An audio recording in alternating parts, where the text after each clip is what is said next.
Welcome to Guardians of the Data. I'm your host, Ward Balzerzak. Each episode will explore the passions, expertise, and real-world experiences of security leaders who are helping the future of data security and governance. Guardians of the Data is made possible by support from Centra. To learn more about our AI-powered data security platform, please visit centra.io. Let's dive in. Welcome back to another episode of Guardians of the Data. My guest today refers to himself as the trusted Swiss Army knife for data security programs. He has over 25 years of combined IT and security experience across multiple industries. Currently the principal cybersecurity engineer at a commercial real estate investment company, Bryan DeLuca. Welcome to the show. Thank you, Ward. Thank you for having me. Really excited to have you here. Let's jump right on in. Are you ready? I am ready. All right. In your professional opinion, what's the biggest data security challenge organizations are facing? I would say the cliche answer, number one, would be what is your data? And I can dive in that a little bit later about generic security versus industry specific or tailored security. And the biggest thing is it's a mix between process driven and trusting your engineers that are in the trenches. I would say that's not probably a cliche. I think that's a great answer. So, let's start with where you went first, which is knowing your data. So, what recommendations do you have for the audience on how to actually do that? I think there's a lot of, I label it generic security, right? So some programs, we got our email security, our firewalls, endpoint protection, vulnerability management, and that's great. But for data protection, it's the industry that you're in, right? So I've worked at a lot of different industries, Enron, PepsiCo, American Airlines. Each industry is specific to their data. So if you say, where is my crown jewels or what is my crown jewels, per the different industries, that's going to change. So if I don't even know what's going to cause, something to be on the news or bring the company to a halt, how can I protect it?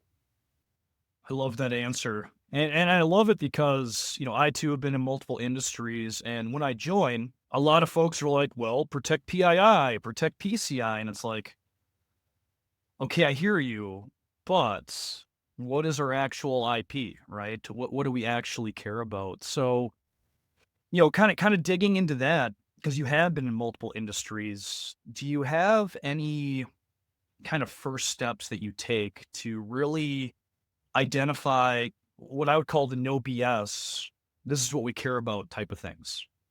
I would say make friends with your BISO, right? The BISO is a liaison between cyber and the business. So, I work for a commercial real estate company. So, well, what is it that's a hacker wants to steal? I actually met with an ethical hacker and I'm like, hey, why would someone try to, we're commercial real estate, right? So I was trying to figure out, the broker data. Okay, well, where's that broker data live? Who has access to that broker data? Let's say somebody, they're leaving the company, they're going to go to our competitor. What are they taking with them? I don't know these answers. If I just came in as a normal cybersecurity engineer, I'm just kind of going with the flow. But when I deep dive into understanding the business, learning the business, again, if something got ransomware and would cause this company to stop and we're on the news, where's that data? Who has access to that data? And that's where I would start. So I like the idea of the BISO, right? The Business Information Security Officer. Unfortunately, not every organization's blessed to have that kind of role, but you went to another role that I think was really, really smart that I've tried to evangelize to my teams. Think like a bad guy.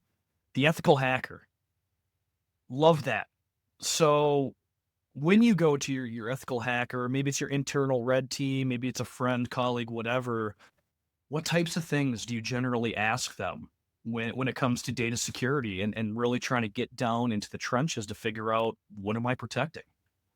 So I'm going to pivot just a tad here. So I am a mentor to a lot of interns that come here, and I let them know, like, there's an appeal to cybersecurity, this James Bond thing about how cybersecurity is. And of course, there's good money with it. But going back to your question, you're going to have to spend a lot of time doing reconnaissance. How many people or security engineers do reconnaissance on their own company? How many of them don't talk about the dark web? Have you been on the dark web? Have you looked at some of the hacker groups? What are they saying about your company? what's out there. We got tools that say they go out and do this, but do it yourself. Learn about it. Is there something out there right now that poses a threat to our organization? And I think doing the recon, understanding what people are out there saying or thinking or selling, it's going to help you a lot in securing your environment. Love that. What are your thoughts on purple teaming? It's not a new term, right? I think it's been around for probably close to a decade at this point, and it's the idea of bringing together your red team, your blue team, purple, right? To really one side's trying to break in, one side's trying to defend, but it's really more of a partnership, or supposed to be, right? A collaborative partnership to say, oh, you're going to try this thing. Okay, this is how I might detect or protect against it. Have you been involved in purple team or kind of driven purple team exercises when it comes to data security? Yes, and I think that is a excellent statement and question because too many teams are siloed, right? It's very segregated in big companies. Engineering's they're doing their thing, operations doing their thing. So what we used to do, and I'd like to bring it back, is these lunch and learns where all the teams come together and talk. The threat hunters can talk about, what they're looking for. It gives the blue team a really excellent, like what I need to protect. There needs to be more communication. And I'd like to broaden that scope out because infrastructure's in their own little bubble, security's in their own little bubble. We need to work together and blend together. And I think that goes to security awareness. Because we get so siloed in our work that we're not thinking kind of a little bit broader and what to look for. Yeah, yeah. Lunch and learns can be really powerful, right? Especially if you have a good framework around it and you really keep them going. I've seen a few of those initiatives, a few places I've worked, that they really start strong and then they peter out. People lose interest, right? The topics maybe aren't interesting and they kind of die on the vine at that point, which is a bummer, in my opinion. Yeah, I think you're gonna kind of see, and I hate to say this, but I'm just being real. People who just come in and want a paycheck, and people are very passionate about what they do. And when you get a roundtable discussion of different teams talking, it does bring awareness. It does identify gaps. It does help the security awareness and communication. I always say at the end of the day, we all work for the same company, so let's work together. Absolutely, and you're right. We all know those folks. We probably work with a few of them in our jobs. They're there for the paycheck, and sometimes it is what it is. But passion is what makes the workplace really sing at that point. So kind of bringing it back. Yeah, you mentioned um, for the organization you work for, and certainly industry may be part of that. Understanding its data, right? So once you get past maybe some of the industry things that you're going to be looking for, how do you recommend starting to dig into what else do we have that's important? Because just thinking about some places I've worked, I've worked a lot in financial services, so there's the typical data sets that you're looking for, and then often I, hear from this business group or that business group, hey, we have this thing. It's super secret, and unfortunately for me, I usually hear about that months into my role. It's like, well, shoot, wish I would have known about that months ago so I could start protecting it. Um, how do you start uncovering that with your business stakeholders? So you got to be strategic, right? So let's say you got to the part where now you understand based off the company's industry what's considered the crown jewels, the sensitive data. You may are going to have to talk with your legal department to talk about data retention. How long do we need to retain this data? Where's that data going to be? This is going to be more on your security side. And then now, okay, so we know the sensitive data. We're put controls around it. Looks like someone's doing something. Now what? Okay, do we have processes? And I think there's a lot of leadership. So it's like, let's get the tool first and then we'll build a process around that. I don't like that. I worked at PepsiCo for 10 years. And one of the things that made them really well is they're very process driven. It's a well-oiled machine. And so if I have run books and I know what I'm doing, and let's say I get hit by a bus, unfortunately, somebody can fill my shoes and actually execute. There's been too many times it's like, oh, we think we see something. Now what? So it's really going through a drill, almost an exercise of, something got compromised, how we're going to handle it, who's it get escalated to, what different groups do we bring in to do the investigation? And then, lessons learned, like how do we prevent this from happening again? I don't know if a lot of companies go through exercises to really figure out, are we prepared? Are we ready to act when something happens? A lot of companies say, I have a SOC, they'll take care of it. And I think you're going to fail.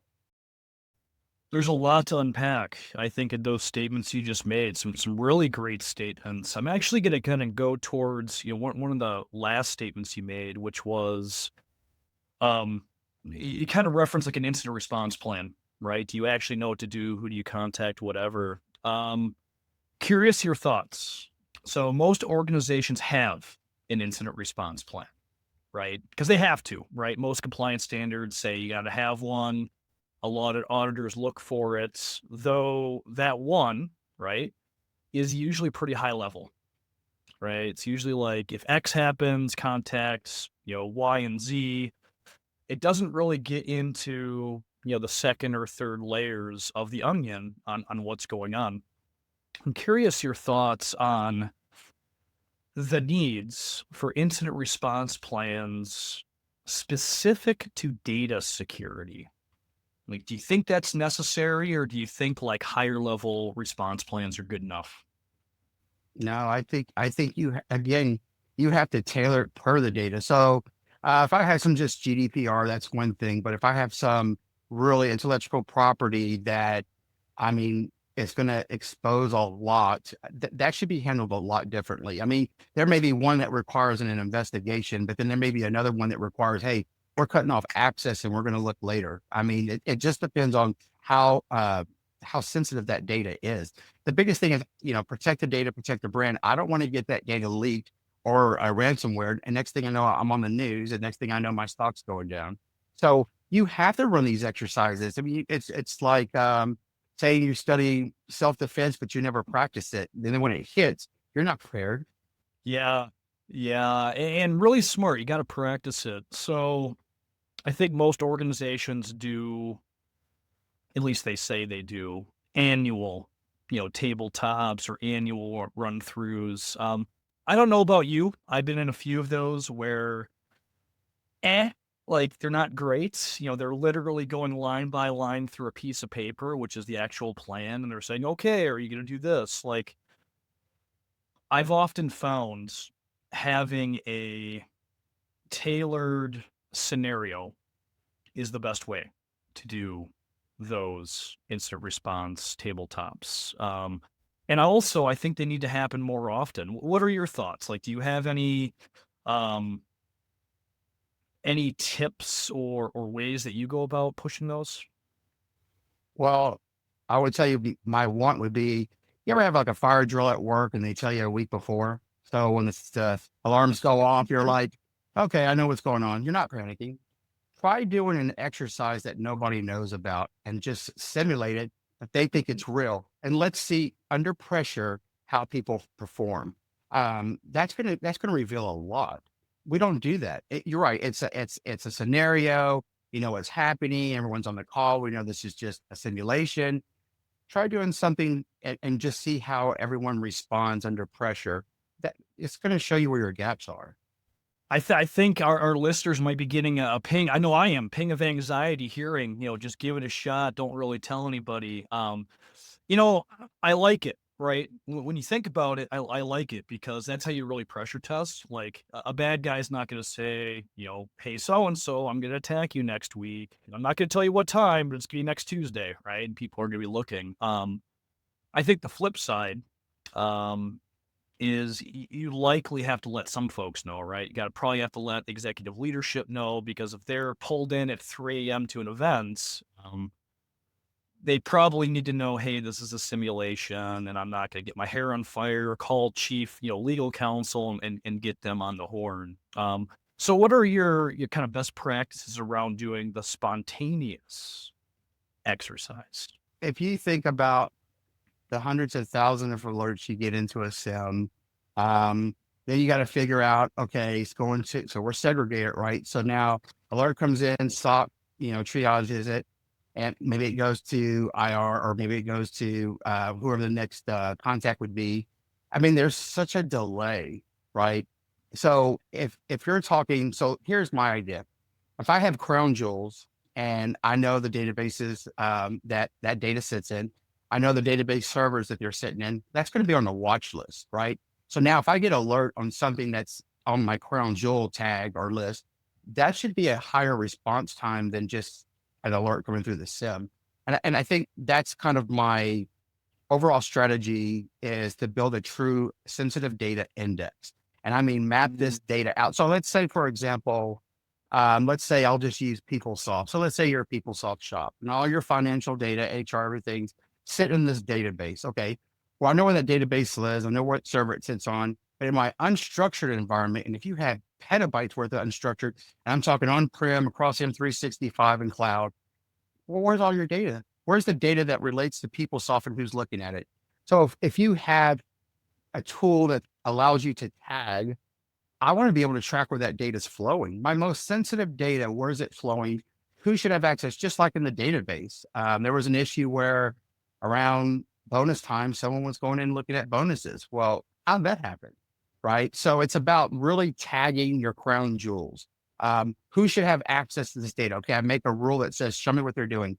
Then I have another rule that says, hey, if you're not on this approved list, I'm getting alerted. But we got to take action on our most sensitive data. It can't just be, oh, I've seen an alert in the SIM. Let me open up a ticket in Snow. Let them triage it. That's time.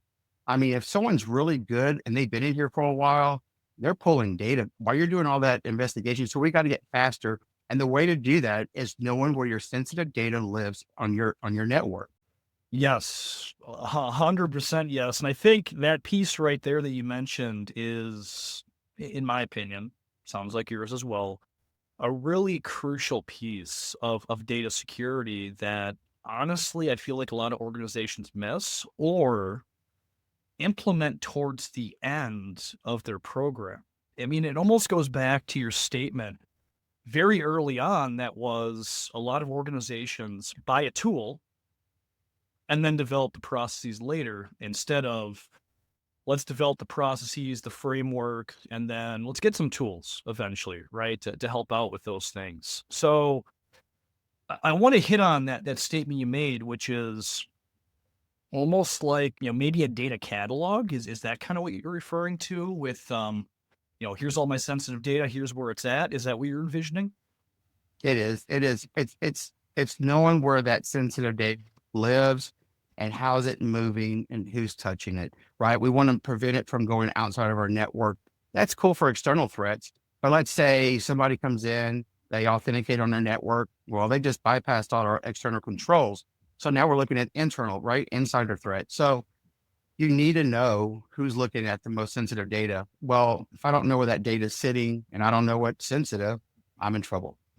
Yeah, yeah. I mean, and again, I think that's another smart comment that you made, which is most organizations at least start with the perimeter, right? Let's have these big castle walls that keep the bad guy out. Well, what happens is generally the internal is soft and squishy, right?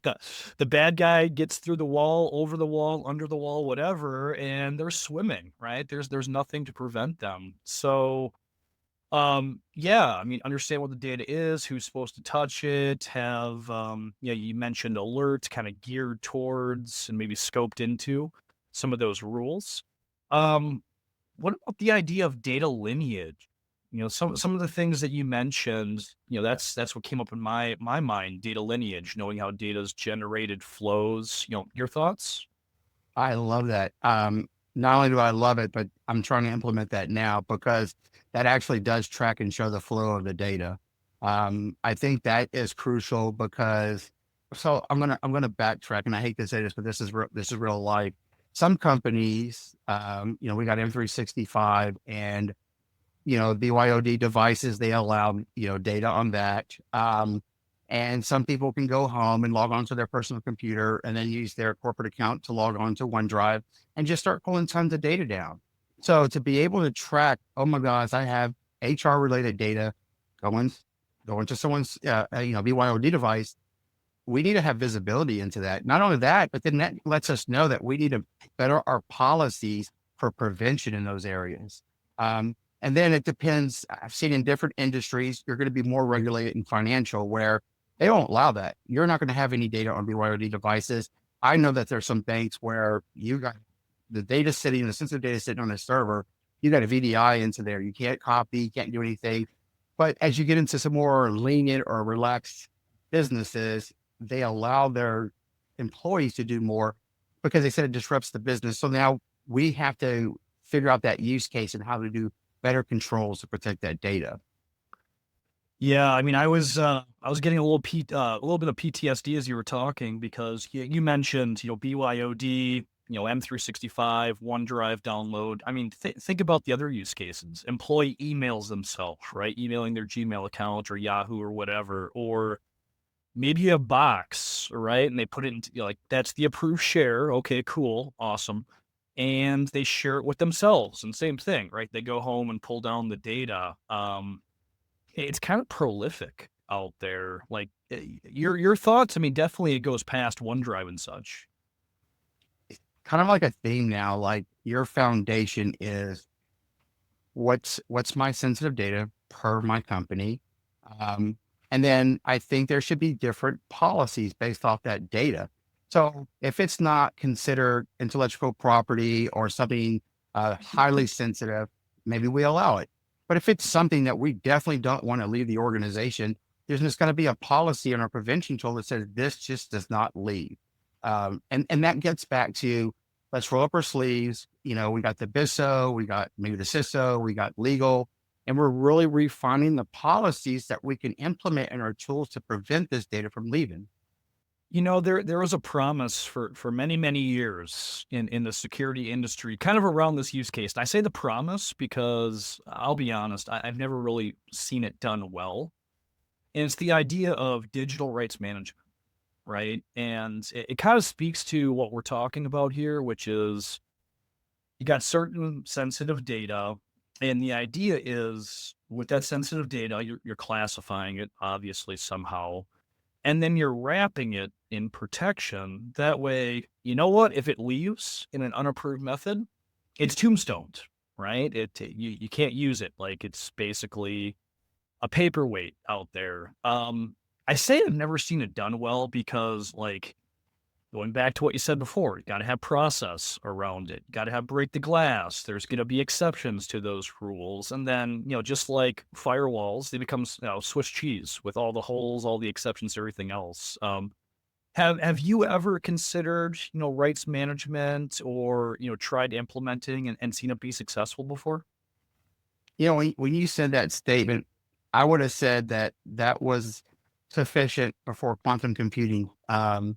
Because you got to think about like, yeah, maybe that would be beneficial, but if I'm a hacker, yeah, go ahead and do that. I'm gonna take that data and I'm gonna just store it. I'm gonna break it later. Um, you know, maybe I got something good from this data, maybe I didn't. But if you're doing stuff where you're exporting out of your database into an Excel file so you can go look at records and stuff later on at your house, I'm gonna take it. I think we got to get out of the old way of thinking in security, with AI, quantum. I mean, it's a new era. And I think it's going to be a hacker's dream or could be in the next 5 to 10 years. I totally agree. But, let's be fair. I think we've probably said that same statement, every 5 years, right? As new technology. I mean, think about it, right? You've been in the industry about 25 years, about 20 myself. If we go back 20 years, um, we would have been dreaming about cloud probably like, oh my goodness, cloud's going to be crazy. It's going to be, hackers, wet dream essentially with all the data sitting out there. And now that's normal, right? Like what company doesn't have some sort of flavor of cloud these days? And now it's AI, right? AI and quantum computing and everything else. It's crazy. It's crazy how technology just continues to, evolve and get better faster and whatnot. Want to go back to the answer you gave me to my first question. the second part of your answer, you mentioned trust. Trust also being kind of a challenge. Let's talk about that. What do you mean by trust? So I'm a big mental health advocate. Um, and my famous quote is perception is life's biggest flaw.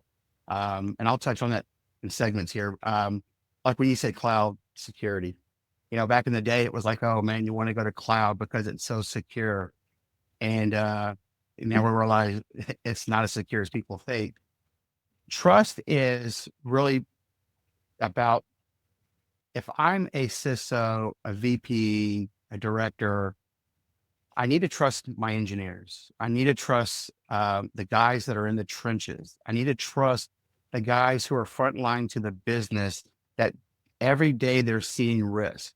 I think there's times where there's decisions being made at a higher level without taking the recommendation or advisement of those guys in the trenches. Um, being part of cybersecurity, hopefully you are doing your due diligence and you're staying abreast of, 0 days, you're staying abreast of all the security threats.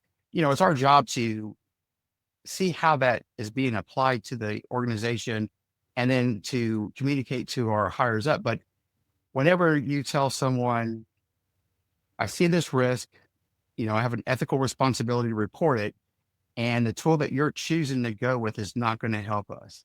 But because of a relationship someone may have with the vendor or because of the cost efficiency,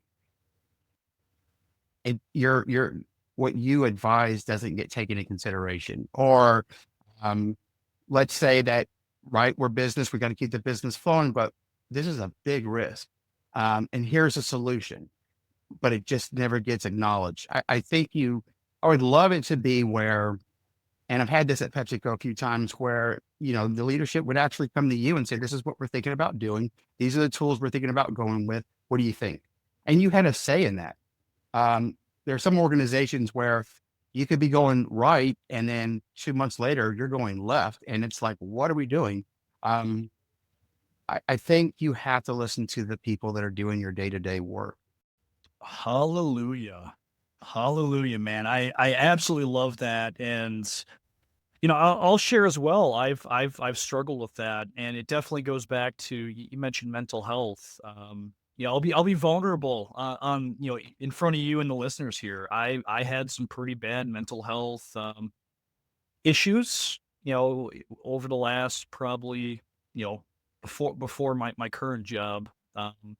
Last organization I worked for, our Uber security leader, they were the individual that made all the decisions, right? Like no matter what, nobody else made decisions, only them. And decisions were always made in a bubble, right? They never went and talked to folks that had been around for 20 plus years, right? That knew what they were doing, that they've seen the good, bad, and the ugly. And yeah, that impacts, right? So if you don't have the trust, I feel like there's a few things that go on, right? So number one, morale probably goes down, right? Folks stop trying, stop caring. Mental health suffers. I know it suffered for me. But I think the second part is your security probably crumbles, right? Because if folks don't care, if they don't feel valued, they may not be pointing out the flaws because nobody's listening anyways, right? Um, what about you? What are your thoughts? Yeah. That's 100% right. So there's going to be a time, and I tell my mentees this, that I won't say that money doesn't motivate you, because if you said it didn't, you're lying, but there will be a time where you're making good money and it comes about the whole, perception's life's biggest flaw is, if someone tells you, you got to make this kind of money, you got to get this title, you got to get this degree, you're going to be successful, and you achieve all that. And you're like, I don't feel fulfilled. Right. And then you start really asking yourself, well, gosh, what is it that makes me happy? What is it that I'm passionate about? Man, I love tech. I love cyber. And the fact that I'm protecting a bunch of users, 144,000 of them. Yes, I have a meaningful life. Okay.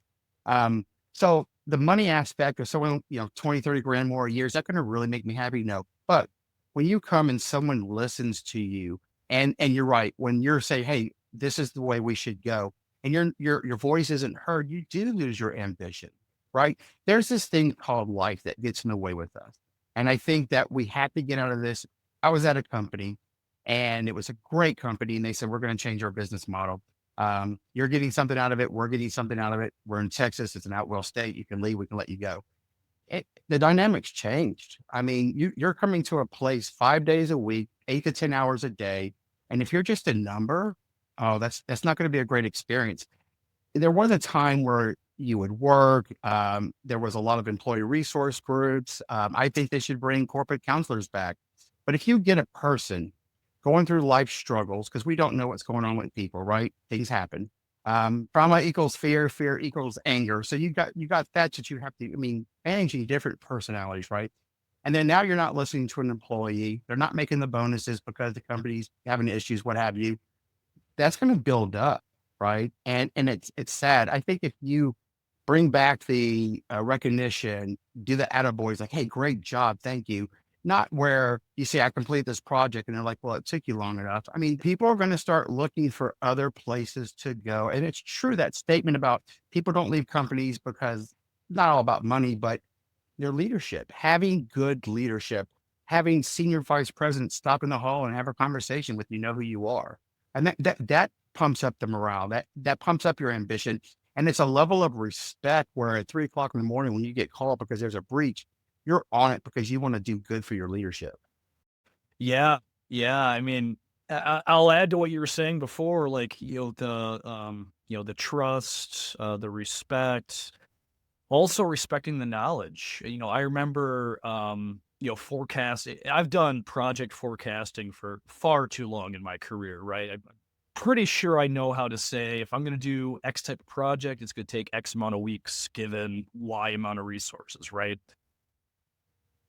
I would do these forecasts, and our executive leader would be like, "I hear you. Do it in half the time." And it's like, "What are you talking about? Impossible. Can't be done." Like, just again, goes back to the trust. Like, trust I know what I'm talking about. I'm not just blowing fake numbers at you. Like, trust. I think empowerment is another word that goes with it, right? Like, as a leader, like yourself, I'm sure, you need to empower your mentees, the people that report to you, whatever, to make certain levels of decisions, right? And be able to live with those essentially. Yeah. And to let your employees know that this is a safe zone, be kind, because same thing. I had a project, and was for auditing, KPMG was coming in. And I had to work, I think it was 6 weeks. I was doing 15-hour days, 7 days a week to make sure that I got what was needed. Um, I worked my butt off for this. I didn't get a bonus. I didn't get, but I got recognition. I respected my VP.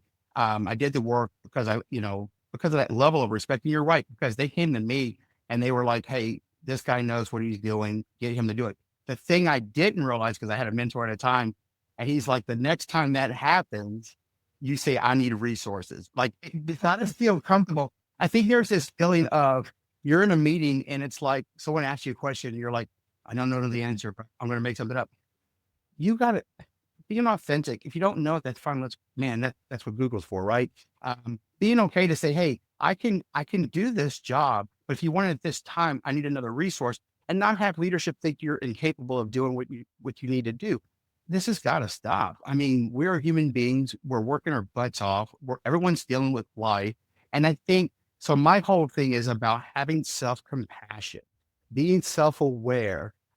Maybe someone has a bad day. Don't make it all about me. Like, be understanding. And then if I'm having a bad day, give myself space to say, may I be kind to myself today? It's a bad day. Can I be kind to myself today? This mental health will help because it increases productivity. It gets everybody working together. It builds trust. And you're going to have a rock solid team if you can just kind of look at a person, because they're a human being, right? I like it. And definitely this idea of trust, right? I think two-way trust, right? Between leadership. Well, not even just between leadership, just between individuals, right? It can be peers, right? It's got to be both ways, right? You got to be able to trust each other. That spans far above just data security, right? It's all the security, it's all business, right? I like it. I like it. So, Brian, you've been in the industry for 25 or so years. How did you get to where you are today? What was your journey? Gosh, so I originally started out wanting to be a physical therapist. Oh, And yeah, so I love helping people. And then I met my wife at the time in English class in college. So I got married, and then I started working for an engineering company. And I met an IT guy. And this was back in 1997, and he was like, "Brian, get into computers," because I was kind of still trying to find my way. He goes, "It's going to blow up one day, and if you can get the experience now, you'll make good money." At that time, the company I was working for was laying off. And I went to Computer Learning Center for my MCSE NT40. And I'm like, man, if you come here for 6 months and get that, you're going to make 70 grand. So I went to my boss. I said, "I know you're laying off. Do you mind laying me off? I just got a student loan. I want to go back to school." And he's like, "I commend you on that." And he laid me off. I got unemployment. I sold my car. I was taking the Metro bus, did my 6 months, got my MCSE, and then got my first job at Pennzoil Quaker State. And I did double my money. Through there, I think you just kind of, for me, was just Pennzoil. Then I joined Enron and I supported their online trading platform. And that goes another thing. I didn't know anything about trading, but the thing this guy told me at Enron that I love is he's like, "You got a good attitude." He goes, "I can teach you and train you to do any job in this company, but I can't train you to have a good attitude." And that stuck with me. I've kind of always had that I can learn anything, and I did. From there, I went to United Healthcare, American Airlines. Then I went to PepsiCo, where I did a 10-year tenure, and now I'm at the company I am now. But through that, I just kind of progressed. I just, like SharePoint was the new big thing, and people were getting off at E-Room, and I kind of got into that. And then I heard about security, and got into security because I was thinking when I worked in the oil industry, if the oil was doing good, you had a job. So I said, okay, what can I do that makes good money that's going to be needed forever? And I'm like cyber, and it paid off. So I'm glad I made that move. that's awesome. So, if you go back in time, 20, 25 years, with what you know now, would you give yourself any advice? I would say the biggest thing is trust yourself, trust your intuition. If there's a feeling going in your stomach, trust it. I will say this. A lot of people say, "Oh, I have regrets or I made bad choices." I don't regret one thing because it defined who I am today. And I love who I am today. I love where I'm at today. I love the work I do. I am getting more when I depart from the corporate world. I am going to be a counselor. I love helping people. That's why I'm part of the mentor program. I love giving back. I had some great mentors in my journey, and I just want to pay it forward. Love that. I think that's great feedback. You mentioned mental health being very important to you. Would love to hear some more about that because I think that is a topic. I mean, you and I are guys, right? I think there's a lot of guys out there that I know I struggle with it myself. Like you try to be the manly man, right? Don't show emotion, just trudge through it. Would love to hear more about mental health, what drives you with that, and whatnot. So, and I'm going to make this a very high level because I could spend 3 hours or 4 hours talking about it. So I would say everything in life is conditional. Okay. And not everyone grew up in a very wholesome household. What happens is you grow up with this image of who you are and the conditions you were raised, or maybe you had something traumatic happen to you. Maybe you were in the military. If we don't deal with these emotions, they become trapped emotions, right? So sometimes people get triggered and they're not self aware of why they got triggered, and they're going to project on whatever's standing in front of them, which they think that's what triggered them, and it didn't. Young people who grew up in abusive environments have this self image, which is a false image of themselves. I love working with young people to let them know, like, either A, it wasn't your fault, to help them understand, B, let's process that trapped emotions, right? the only way out is through. You're going to have to go through some grievance, but to let them know there is nothing you can't do. So this perception is life's biggest flaw. That's why I always say that, because you can see someone finely dressed, they have an external attachment, meaning their title, the car they drive, and we think they're successful and they got it going on. But internally, they may have an alcohol problem because they're dealing with something they're not self-aware of. Gwyneth Paltrow said it perfectly, and I love this. Like when she gets triggered, she doesn't look outwards. She looks within and says, why did that get to me? Not a lot of people are self-aware, right? And I think as a leader, and I have multiple personalities that I need to manage, plus my corporate job, right? I really think there needs to be understanding, because everyone's coming back into the office, right? So these different personalities, how do I get them to work together? How do I motivate them? How do I build trust? You know, these are things that I think are very important, to help drive productivity, and just be calm. I mean, someone said this, and I kind of, you're going to be on your deathbed one day, and you're going to think back and think, was this really that important? No, it wasn't.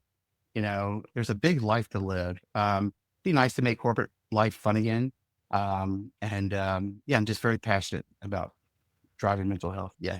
Yeah, that's amazing, and it's something, like I mentioned before, I struggle with. I have for years. I've the self awareness piece is really the big one in my opinion, and something that I strive to continue to try to identify. Try to identify. You said it actually very well. Like a trigger happens. What's actually behind it, right? Am I projecting? Is it something like? In most cases, you gotta deal with it yourself. It's not always external that's hitting you and making you grumpy that day or whatever. So I love that. Can you imagine working for someone that's not self-aware, that has a lot of childhood trauma that they haven't processed, and they get triggered all the time and they project on you? That's a tough environment. And let's say that you have that kind of person and you're a very skilled hacker. And now you feel like, you know what, I'm not making money. I get dogged all the time. I'm fixing to leave this company, and I'm just saying Oh, that these are things we have to think about. yeah, insider risks created because of leaders or peers or whatever at that point. Yeah. That's actually interesting, kind of going back to, earlier conversation about data security. I think when we think about insider risk, we obviously think about things like you mentioned disgruntled employee, like disgruntled because of their work, disgruntled because of this. I don't know that you often think about, are they disgruntled because of their boss? Right? Like I know it's not something I've, generally thought of. And how do you quantify that? Like, do you find out, who's the biggest issue out there from a leadership perspective? I think that's an interesting one from an insider risk perspective. Yeah, I mean, the two things people are going to not like is it's going to revolve around money, or two, I don't think they're getting the praise, right? Their goals or their ambitions getting overlooked, the work they're doing is getting overlooked. Look, if I can't give you a big salary, I can accommodate you with other things, more PTO, maybe a training. But I want to show you that I want you here, right? The attitude of, look, you got to go. I'm just going to hire somebody else at a lesser rate that knows more than you. I think that's tough. But yeah, you have to really look internally, especially for 144,000 users. It goes back to, I better sure know where my crown jewels are, and I better sure know who has access to it, and I better sure know what they're doing with that data. Because I'm not. I mean, we're a global company. I got, I can't manage everyone, but I better have the tools, or at least know and have that mapping. And I love data lineage. I love the fact of knowing where that data is going, have visibility, and then the watch list. Put it on a watch list in your SIM.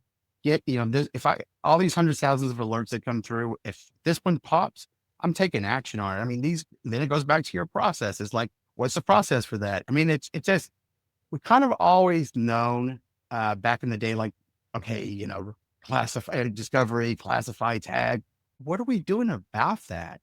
Right. How deep in depth and detail are we getting? And I get it. Data, big elephant, right? Well, let's just take a bite. Let's start with our crown jewels. Let's start with that first. Anything newsworthy, let's start with that. I like it. I like it.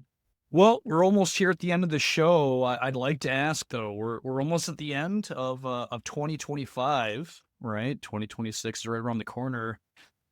Do you have any predictions for what next year might look like with data security? Oh, I think we need to start doing our own in-house work first. I saw the boom when data protection became like the big thing and every vendor went back and slapped the DSPM label on their tool, right? I hate the label DSPM. Start in-house.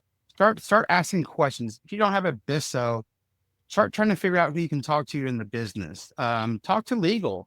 What is intellectual property per our industry? What's sensitive data per our industry? What's data retention per our industry? Let's just start there. Where is the sensitive data? Where's it sitting on? You can start a lot in-house before you go buy a tool that's supposed to do all this discovery. The tool is going to give you some out-of-the-box policies. It's going to say, oh, we got GDPR. Okay, that's great.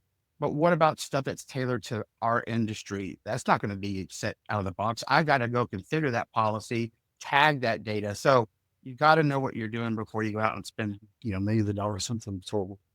I like that. I like that. So instead of, the hot new tool for 2026, start at the foundations. I think that's good. I think that's good advice for folks out there. Well, Brian, really appreciate you joining the show today, sir.